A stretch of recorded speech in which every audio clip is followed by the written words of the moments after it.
punta tayo dun sa kabilang building. Ayun.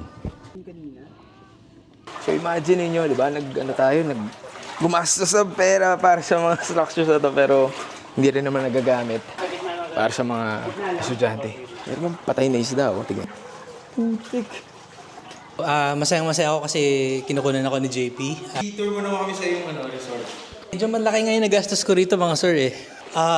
Medyo inabot ako ng dito, yung siyempre ating medyo kinikback. Dito ko po nilagay. Kita niyo po, oh. Dito po kami natutulog. Kasi mga crocodile po kami. So ito na yung itaas ng classroom. Kasi naglagay na sila ng patungan dito para lang makalakad kami rito. Pero siyempre hindi nga yung nagagamit bilang isang normal na classroom. Umabot pa to ng pandemya.